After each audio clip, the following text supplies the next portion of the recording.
Tuesday started like any other day for David Johnson. He woke up at 6 in the morning, made coffee, and got his 2 kids ready for school. David worked as a computer programmer for a small company downtown. He had been doing this job for almost 8 years now. People at work liked him because he was always calm and helped everyone solve their computer problems.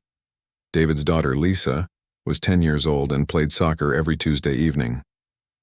His son Michael was 7 and loved drawing pictures of superheroes. David's wife worked at the local hospital as a nurse. She often worked late shifts, so David took care of getting the kids to their activities. That Tuesday evening, David picked up Lisa from soccer practice at the community center. The practice had run a little late because the coach wanted the team to practice penalty shots. Lisa was excited because she had scored 3 goals during practice. She kept talking about how she was getting better at kicking the ball with her left foot. "Dad, did you see when I kicked the ball really hard and it went straight into the corner?" Lisa asked from the back seat. "I saw that. You're getting really good at soccer," David replied, looking at her in the mirror. They were driving through their neighborhood when David remembered they needed milk and some snacks for the kids' lunches tomorrow. He had promised his wife he would pick up a few things from the store. There was a small convenience store just 5 minutes from their house. David had been going to this same store for 3 years. The owner, Mr. Kim, always smiled and asked about the kids. David pulled into the parking lot of Kim's Market. The sun was starting to set, and the street lights were just beginning to turn on. It was that peaceful time of evening when most people were home having dinner with their families. "Can I come in with you, Dad?" Lisa asked. "Sure, but we're just getting a few things quickly," David said. They walked into the store together. Mr. Kim waved from behind the counter where he was helping another customer. David grabbed a gallon of milk from the refrigerator section and some granola bars that his kids liked for their school lunches. Lisa picked out a pack of fruit gummies. "How was soccer practice today, Lisa?" Mr. Kim asked when they came to pay. "Really good. I scored 3 goals," Lisa said proudly. "Wow, maybe you'll play for the national team someday," Mr. Kim laughed. David paid for the items with cash. The total was $12.43. He gave Mr. Kim $15 and put the change in his pocket. This was completely normal. David always paid with cash at small stores like this one. They walked back outside to the car. David was carrying the plastic bag with their items. Lisa was skipping beside him, still excited about soccer practice. She was telling him about her friend Amy, who had also played really well that day. As David was putting the groceries in the car, he noticed a police car driving slowly through the parking lot. This wasn't unusual. Police officers often drove through shopping areas in the evening. David didn't think much about it. He helped Lisa get into her seatbelt and was about to get into the driver's seat himself. The police car stopped behind David's car. David looked over and saw the officer sitting in his car, talking on his radio. David still wasn't worried. He thought maybe the officer was just taking a break or getting instructions about where to go next. David got into his car and started the engine. He was about to back out of the parking space when he saw the police officer get out of his car and walk toward them. The officer was a white man who looked to be in his 40s. He had been a police officer for many years, though David didn't know this at the time. The officer walked up to David's window and motioned for him to roll it down. David rolled down the window, wondering what this was about. Maybe there was some kind of emergency in the area, he thought. "Good evening, officer. Is everything okay?" David asked politely. "I need you to step out of the vehicle," the officer said. David was confused. "Is there a problem? Did I do something wrong?" "Just step out of the car, sir," the officer repeated, but his voice sounded more demanding this time. David looked back at Lisa, who was watching with wide eyes. She could tell something wasn't right. David didn't want to scare his daughter, so he tried to stay calm. "Officer, I'm just leaving the store with my daughter. We bought some groceries," David explained, holding up the receipt that Mr. Kim had given him. "I said step out of the vehicle," the officer said again, and this time he put his hand on his belt. David's heart started beating faster. He had never been in a situation like this before. He had always followed the law and had never even gotten a speeding ticket. He couldn't understand why this officer wanted him to get out of his car. David looked at Lisa again. She looked scared now. "Daddy, what's wrong?" she asked quietly. "It's okay, sweetheart. I'm just going to talk to the officer for a minute," David said, trying to sound calm for his daughter's sake. David slowly got out of the car. He kept his hands where the officer could see them, because he had heard that this was important when talking to police. He stood next to his car door hoping this would all be cleared up quickly so he could take Lisa home. "What were you doing in that store?" the officer asked. "I was buying milk and snacks for my kids' school lunches," David answered honestly. "I saw you counting money outside. Where did that money come from?" The officer continued. David was even more confused now. "It was change from buying groceries. I paid with a $15 bill and got change back." David reached into his pocket to show the officer the receipt and the change he had received. But as soon as he moved his hand toward his pocket, the officer took a step back and put his hand on his gun. "Keep your hands where I can see them," the officer shouted. Now David was really scared. He quickly put his hands up in the air. "I was just trying to show you the receipt," he said. Lisa started crying in the car. She had never seen her father with his hands up like this, and she didn't understand what was happening. David's heart broke hearing his daughter cry, but he didn't dare move to comfort her. Other people in the parking lot were starting to notice what was happening. A few people stopped walking to their cars and began watching. David felt embarrassed and scared at the same time. He just wanted this to end so he could take his daughter home and forget this ever happened. But this was just the beginning of what would become the most difficult and life-changing experience of David's life. What started as a simple trip to buy milk was about to turn into something that would test everything David believed about fairness, justice, and how people should treat each other. The officer called for backup on his radio, and David realized this situation was getting much worse instead of better. David stood next to his car with his hands raised, trying to understand why this was happening. The officer kept his hand near his weapon and continued asking questions that made no sense to David. "I'm going to need to search your vehicle," the officer announced. "Search my car? Why?" "I haven't done anything wrong," David replied, still trying to stay calm. Lisa was still crying in the back seat.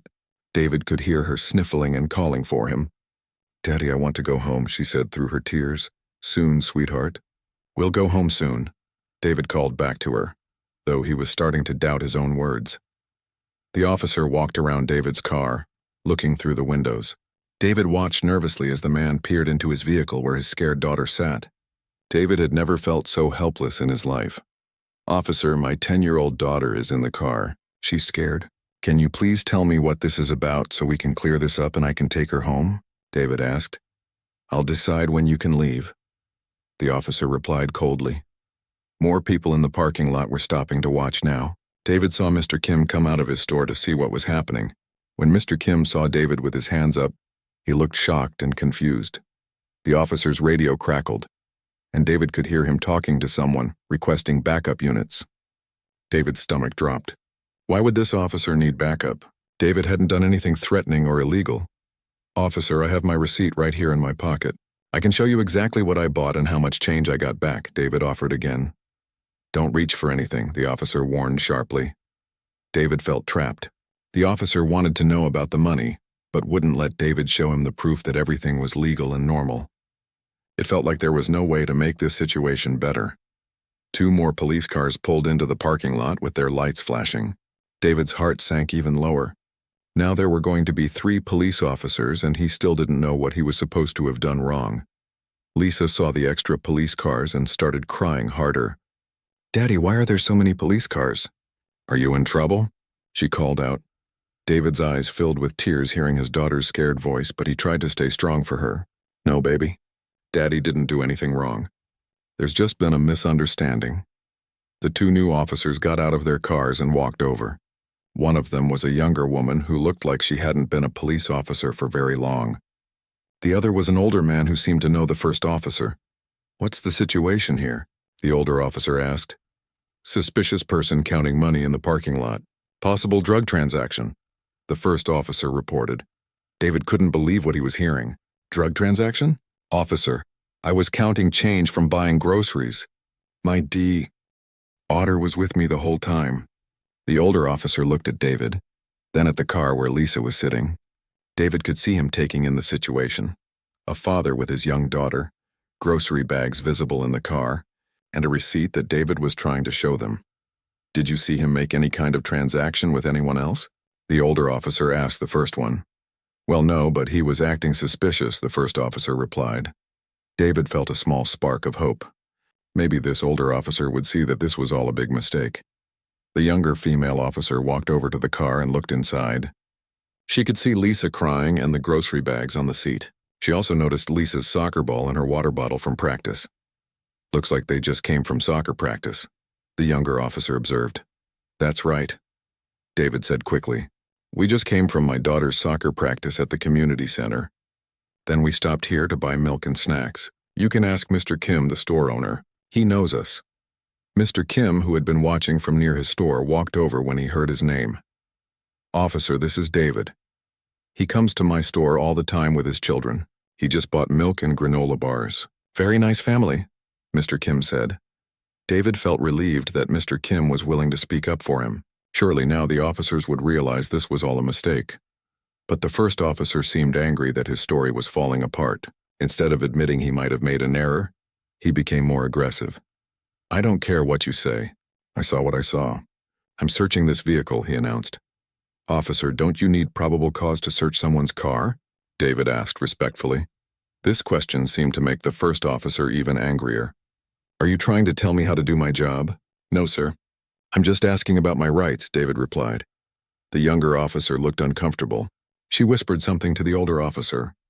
David couldn't hear what she said, but he hoped she was pointing out that they had no real reason to be detaining him. By now, about 15 people had gathered to watch what was happening. Some of them were recording with their phones. David felt embarrassed that all these people were seeing him treated like a criminal in front of his daughter. One of the people watching was Mrs. Rodriguez, who lived in David's neighborhood. Her son played soccer with Lisa. She recognized David and looked very confused about why he was being detained. That's Lisa's dad, David heard Mrs. Rodriguez say to the person next to her. He's always so nice at soccer practice. I don't understand what's going on.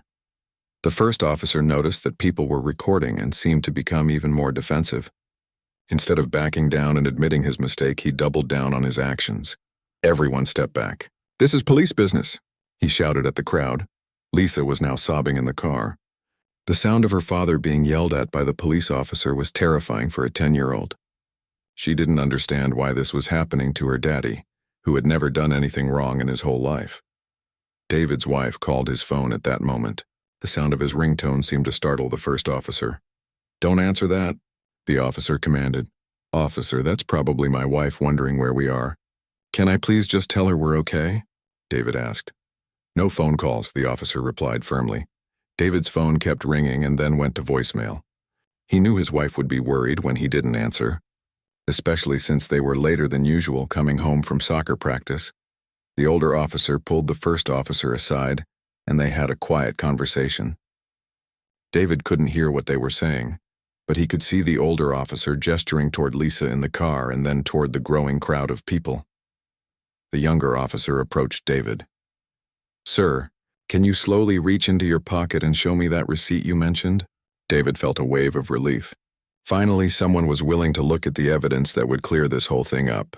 Yes, ma'am. I'm going to reach into my right pocket very slowly, David said, making sure all three officers could see exactly what he was doing. He pulled out the receipt and his change. The younger officer looked at the receipt and could see it was from Kim's Market, time-stamped just 15 minutes ago, for milk and granola bars totaling $12.43. She showed the receipt to the older officer, who nodded. David thought this nightmare was finally going to end, but the first officer wasn't ready to give up. He seemed determined to find something wrong with David, even though it was becoming clear that David had done absolutely nothing illegal. I still think we should search the vehicle, he insisted. That's when David realized this wasn't really about the money or any suspicious activity. This was about something else entirely, something that had nothing to do with anything David had actually done. The situation was about to get much worse before it got better. The tension in the parking lot was getting thicker by the minute. David could see that the first officer was getting more frustrated as his story fell apart. The receipt clearly showed David had done nothing wrong, but instead of apologizing and letting them go home, the officer seemed to dig in deeper. I don't care about some receipt, the first officer said loudly. I know what I saw and I'm going to search this car. The younger officer looked uncomfortable. But sir, the receipt shows he just bought groceries. The store owner vouched for him. His daughter's in the car crying. "I don't need you telling me how to do my job, rookie." The first officer snapped back at her. David watched this exchange with growing worry. He could see that the younger officer was trying to be reasonable, but the first officer wasn't listening to anyone. The older officer tried to calm things down. "Look, maybe we should just—" "No," the first officer interrupted. "This man was acting suspicious, and I'm going to do my job." David took a deep breath. He had been patient and polite, but his daughter was terrified, and this whole situation had gone way too far. "Officer, I've shown you my receipt. The store owner has confirmed who I am. I haven't done anything wrong. Please, my daughter is scared. Can't you see this is just a misunderstanding?" The first officer turned on David with anger that seemed to come from nowhere. "You think you can tell me what to do? Get on the ground now." David was shocked. "What? Why? I haven't done anything." "Get on the ground." The officer yelled again, and this time he grabbed David's arm roughly. Lisa screamed from inside the car when she saw the officer grab her father. "Leave my daddy alone," she cried. The people watching gasped. Several of them were still recording with their phones. Mrs. Rodriguez put her hand over her mouth in shock. "Officer, this is completely unnecessary," the older officer said, stepping forward. But the first officer was beyond listening to reason now. He forced David to the ground in front of his terrified daughter and all these people who knew David as a kind, quiet man who helped with soccer practices and always said hello to his neighbors. David's knees hit the pavement. He felt humiliated and angry, but mostly he felt heartbroken that his daughter had to see this. Lisa was sobbing and calling for her daddy. "Please don't hurt my dad," Lisa cried out through the car window. As David knelt on the ground with his hands behind his back, something inside him shifted. He had been scared and confused, but now he felt a different kind of strength. This wasn't just about him anymore. This was about what his daughter was learning about how people should treat each other. This was about what all these people watching were seeing. This was about standing up for what was right, even when someone with power was doing something wrong. David took a deep breath and spoke in a clear, calm voice that everyone could hear. "Officer, I served 2 tours in Afghanistan with the Army. I know what it's like to be in stressful situations. I can see you're upset, but I haven't done anything wrong. And my 10-year-old daughter shouldn't have to see her father treated like a criminal for buying groceries." His words cut through the chaos like a knife. The parking lot got very quiet. Even Lisa stopped crying for a moment, surprised by her father's steady, strong voice. The first officer paused. He hadn't expected David to speak like this. Most people in this situation would be begging or crying. But David sounded like someone who had faced much worse things than an angry police officer. "I don't care if you were in the Army," the officer said, but his voice wasn't as confident as before. "I'm not telling you this to brag," David continued, still kneeling but speaking with dignity. "I'm telling you this because I learned something important in the military. I learned that having power means using it to protect people, not to hurt innocent families. Right now you have the power to end this situation and let me take my scared daughter home, or you can keep going with something we both know is wrong." The younger officer was staring at David with something like admiration. She had never seen someone maintain such composure and dignity while being treated so unfairly. Several people in the crowd were nodding. They could see that David was a good man trying to protect his daughter while standing up for what was right. The first officer looked around and realized that everyone was watching him. Everyone was recording, and everyone could see that he was the one making this situation worse. But instead of backing down, his pride made him want to prove he was in charge. "You think your military service makes you special?" he said, reaching for his handcuffs. That's when the younger officer made a decision. On that would change everything. She stepped forward and put her hand on the first officer's arm. "Officer Mitchell, stop. This is wrong, and you know it." The first officer turned to her in surprise. "What did you say to me?" "I said this is wrong," she repeated louder this time so everyone could hear. "This man bought groceries with his daughter. We have a receipt. We have a witness. He's been respectful and cooperative. This needs to stop right now." The older officer nodded in agreement. "She's right. This has gone too far." Officer Mitchell looked at his 2 fellow officers, then at David kneeling on the ground with quiet dignity, then at Lisa crying in the car, then at all the people watching and recording. For a moment it seemed like he might come to his senses, but his pride wouldn't let him admit he was wrong. Instead, He made a choice that would end his career and change everything for everyone involved. "I'm in charge here," he said, and he reached down to forcibly handcuff David. As he did, something happened that no one expected. David didn't resist or fight back. Instead, he looked directly at his daughter through the car window and said in a voice full of love and strength, "Lisa, remember this moment. Remember that even when people are unfair to you, you can choose to be brave and kind. You can choose to do what's right even when it's hard. Daddy loves you and this isn't your fault." His words hit everyone like a punch to the heart. Here was a man being treated terribly, and instead of being angry or bitter, he was teaching his daughter about courage and kindness. The younger officer had tears in her eyes. She had never seen such grace under pressure, but Officer Mitchell was too far gone to stop now. As he moved to put the handcuffs on David, the younger officer made a decision that would define the rest of her career. "Officer Mitchell, step away from him right now," she said in a voice that was calm but absolutely firm. "I'm calling this into the supervisor." She reached for her radio, and that's when everything changed again. The parking lot fell silent as everyone realized they were witnessing something extraordinary. This wasn't just about one man being treated unfairly anymore. This was about people choosing to stand up for what was right, even when it was difficult and scary. What happened next would surprise everyone, including David himself. Officer Katie Williams had been on the police force for only 8 months. She had joined because she wanted to help people and make her community safer. But right now, watching Officer Mitchell treat David so unfairly, she felt like everything she believed about being a police officer was being tested. Katie looked at David kneeling on the ground with such dignity, speaking words of love to his terrified daughter, and she knew she couldn't stay quiet anymore. She had been taught to respect senior officers, but she had also been taught to do what was right. "Dispatch, this is Officer Williams. I need a supervisor at Kim's Market immediately," she said into her radio. Officer Mitchell spun around to face her. "What do you think you're doing?" "I'm doing my job," Katie replied. Her voice was steady, but inside her heart was pounding. She knew this could end her career before it really started, but she couldn't live with herself if she let this continue. The older officer, whose name was Frank Peterson, had been watching everything unfold. He had 30 years of experience, and he had seen situations like this before. He knew Katie was right, but he also knew how hard it was for a rookie to stand up to a senior officer. "Mitchell, maybe we should listen to her," Frank said carefully. "Are you both going to gang up on me now?" Mitchell shot back.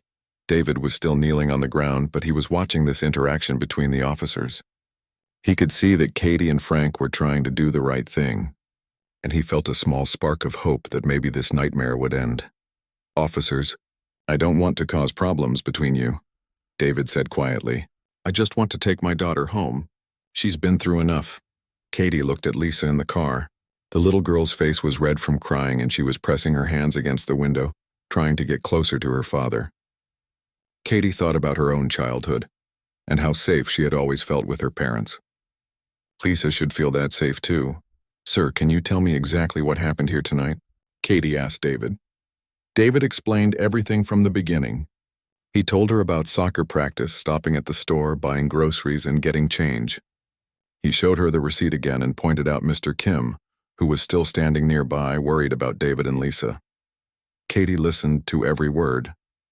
Then she walked over to Mr. Kim. "Sir, can you tell me what you saw?" she asked. Mr. Kim looked nervous about getting involved, but he cared about David and his family. "David comes here all the time with his children. Tonight he bought milk and granola bars, paid with $15, got change back. Very normal. He's a good customer, very polite family." Katie nodded and walked back to the other officers. "There's no evidence of any crime here. We have a receipt, a witness, and a father who just wants to take his daughter home after soccer practice." "I don't care what you think you see," Mitchell said angrily. "I'm the senior officer here, and I say he was acting suspicious." "Suspicious how?" Katie asked. "By buying groceries. By counting his change? By having his daughter with him?" The people watching were murmuring their agreement with Katie. They could all see that she was the only officer acting reasonably. Frank decided it was time for him to speak up too. "Mitchell, I've been doing this for 30 years. There's no reasonable suspicion here. We should let this family go home." Now Mitchell was facing 2 officers who disagreed with him. a crowd of people watching, and the reality that his supervisor was on the way. But instead of backing down gracefully, he became more determined to prove he was right. "I'm placing this man under arrest for resisting an officer," Mitchell announced. "Resisting?" Katie said in disbelief. "He's been completely cooperative. He's answered every question, shown us his receipt, and he's been nothing but polite and respectful." "He questioned my authority when he asked about his rights," Mitchell replied. "Asking about your rights isn't resisting," Frank said firmly. "In fact, it's exactly what we tell people they should do." David listened to this conversation with amazement. Two police officers were standing up for him against their colleague. He had been so angry and scared, but now he felt something else: gratitude for these officers who were willing to do what was right. "Officer Williams," David said, looking up at Katie. "Thank you for listening to me and for caring about my daughter." Katie felt tears welling up in her eyes. She had become a police officer to help people like David and Lisa. She wasn't going to let Mitchell turn her into the kind of officer who hurt innocent families. "Sir, you and your daughter deserve to be treated with respect," she replied. That's when Sergeant Rodriguez arrived. He was the supervisor Katie had called for. He got out of his car and immediately took in the scene. David kneeling on the ground, Lisa crying in the car, a crowd of people watching and recording, and three officers who clearly disagreed about what was happening. "What's going on here?" Sergeant Rodriguez asked. Katie took a deep breath. She knew this was her moment to either stand up for what was right or stay quiet and let injustice happen. She thought about why she became a police officer, about David's dignity, about Lisa's tears, and about the kind of person she wanted to be. "Sergeant, this gentleman and his daughter stopped at the store to buy groceries after her soccer practice. Officer Mitchell detained them, claiming he saw suspicious activity, but there's no evidence of any wrongdoing. The man has been cooperative and respectful throughout this entire encounter." Mitchell tried to interrupt, but Sergeant Rodriguez held up his hand. "Let me see the receipt," he said to David. David handed over the receipt. Sergeant Rodriguez looked at it, then looked at Mr. Kim, then looked at Lisa crying in the car. "Mr. Kim, you know this family?" he asked the store owner. "Yes, very good customers. Come here all the time. Very nice people," Mr. Kim replied. Sergeant Rodriguez walked over to the car and looked at Lisa. He saw her soccer ball, her water bottle, and her tear-stained face. Then he walked back to the officers. "Officer Mitchell, help this man up," he ordered. "But Sergeant, I was arresting him for—" "Help him up, now." Mitchell reluctantly helped David stand up. David's knees were sore from kneeling on the pavement, but he was more concerned about Lisa than about himself. Sergeant Rodriguez turned to David. "Sir, I apologize for this situation. You're free to go. Please take your daughter home." David felt a huge wave of relief wash over him. "Thank you, Sergeant." But before David could get to his car, something unexpected happened. Mitchell made one last attempt to assert his authority, and what he did next shocked everyone in the parking lot. He reached out to grab David's arm again, saying, "This isn't over." That's when Katie Williams did something that would be talked about in police training classes for years to come.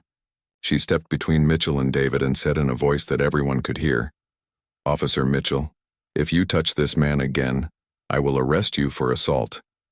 The parking lot went completely silent.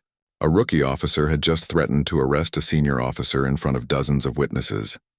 Mitchell stared at her in shock. "You can't be serious." "I'm completely serious," Katie replied. "This family has been through enough." Sergeant Rodriguez looked at Katie with respect. He had been wondering if she had what it takes to be a good police officer, and now he had his answer. What happened next would change all of their lives forever. The parking lot was so quiet you could hear the distant sound of traffic from the main road. Everyone was staring at Officer Katie Williams, who had just threatened to arrest her senior colleague to protect David and his daughter. Sergeant Rodriguez looked at Katie with a mixture of surprise and admiration. In 35 years of police work, he had rarely seen such courage from a rookie officer. He knew that Katie had just put her entire career on the line to do what was right. "Officer Mitchell, step back," Sergeant Rodriguez ordered firmly. Mitchell looked around at all the faces watching him. He saw the crowd of people with their phones still recording. He saw his fellow officers who clearly disagreed with his actions, and he saw David standing tall despite everything that had happened to him. For a moment, It seemed like Mitchell might finally come to his senses. But his pride was too strong, and he made one final mistake that would end everything. "This is ridiculous," Mitchell said loudly. "I'm not going to be told how to do my job by a rookie and some—" He stopped himself, but everyone could hear what he was about to say. The crowd stirred angrily. David closed his eyes and took a deep breath. After everything that had happened, it was finally clear to everyone what this had really been about from the beginning. Sergeant Rodriguez's face hardened. "Officer Mitchell, you're suspended immediately. Give me your badge and your weapon." "You can't be serious," Mitchell protested. "I'm completely serious. Badge and weapon. Now." Mitchell looked around one more time, hoping someone would support him, but even his friend Frank was shaking his head in disappointment. Slowly, Mitchell removed his badge and handed over his service weapon. "This isn't over," Mitchell muttered as he walked away. "Yes, it is," Sergeant Rodriguez replied firmly. David felt like he could finally breathe again. He turned to Katie Williams, who was still standing protectively near him. "Officer Williams, I don't know how to thank you," David said. "You put your career at risk for my family. That took incredible courage." Katie smiled, though she was still shaking a little from adrenaline. "Sir, this is what police officers are supposed to do. We're supposed to protect people and stand up for what's right. I'm sorry you had to go through this." David walked over to his car where Lisa was still sitting, though she had stopped crying and was watching everything with wide eyes. David opened the car door and hugged his daughter tightly. "Are you okay, sweetheart?" he asked. "Daddy, I was so scared," Lisa said, hugging him back. "I know you were. But look around," David said, gesturing to Katie, Frank, Sergeant Rodriguez, and even some of the people from the crowd. "There are good people everywhere who will stand up for what's right when it matters." Mr. Kim approached them carrying a small bag. "For Lisa," he said, offering her a free pack of her favorite gummies. "She's been through a lot tonight." Lisa managed a small smile and thanked Mr. Kim. Several people from the crowd came over to check on David and Lisa. Mrs. Rodriguez, the soccer mom, gave Lisa a hug and told David she was proud of how he handled himself. "You showed everyone what dignity looks like," she said. A man named Tom, who had recorded much of the incident on his phone, approached David. "Sir, would you like me to send you this video? I think it shows exactly what happened here tonight." David thought about it for a moment. "Yes, please. I think it's important that people see what happened, both the bad and the good." Sergeant Rodriguez walked over to David before he left. "Mr. Johnson, I want you to know that what happened here tonight was completely unacceptable. Officer Mitchell will be facing serious consequences and there will be a full investigation." "Thank you, Sergeant. But I also want you to know that Officer Williams and Officer Peterson did everything right. They stood up for what was right even when it was difficult." "I'll make sure that's noted in my report," Sergeant Rodriguez assured him. As David was getting ready to drive home with Lisa, Katie approached him one more time.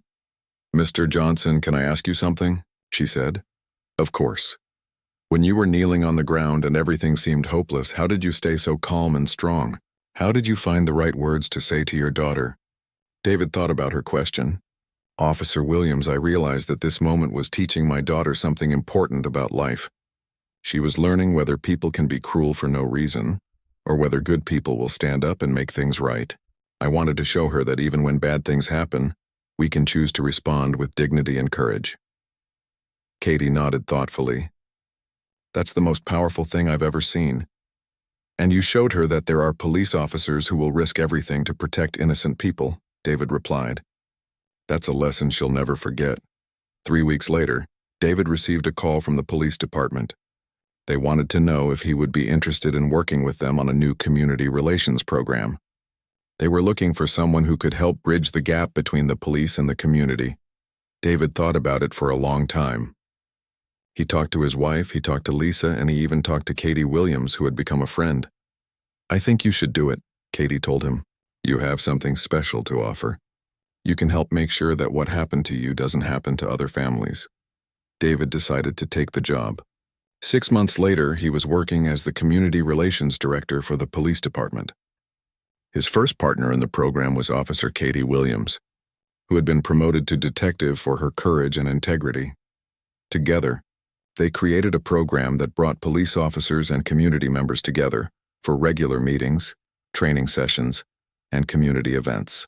They taught officers about treating everyone with dignity and respect, and they taught community members about their rights and how to interact safely with police. Lisa, now 11, sometimes came to these meetings with her father. She would tell the story of that night in the parking lot, but she would always end by talking about Officer Katie and how she stood up for what was right. Officer Mitchell was fired from the police department and faced criminal charges for his conduct. During his trial, the video that Tom had recorded was shown to the jury. When they saw David's dignity and Katie's courage, they understood exactly what had happened that night. Frank Peterson, the older officer, became one of David's strongest supporters in the police department. That night changed how I think about this job, he told. David, you and Katie reminded me why I became a police officer in the first place. The program that David and Katie created became a model for other cities around the country. They were invited to speak at conferences and to train other police departments about community relations. But the most important change happened in their own community. People began to see that police officers like Katie and Frank were committed to protecting everyone fairly. And police officers began to see that community members like David were partners in keeping everyone safe. Lisa grew up knowing that even when people treat you unfairly, there are always good people who will stand up for what's right. She learned that courage isn't about not being scared. It's about doing the right thing even when you are scared. Years later, when Lisa was in college studying criminal justice, she would write a paper about that night in the parking lot. She wrote about how one person's cruelty was overcome by many people's courage, and how the worst moments can sometimes lead to the best changes. And every time David told this story, he would end the same way. That night taught me that there are good people everywhere. Sometimes they're the rookie police officer who risks her career to protect a stranger. Sometimes they're the store owner who speaks up for his customer. Sometimes they're the neighbors who refuse to walk away when they see something wrong. The most important thing is that when it matters, these good people choose to act.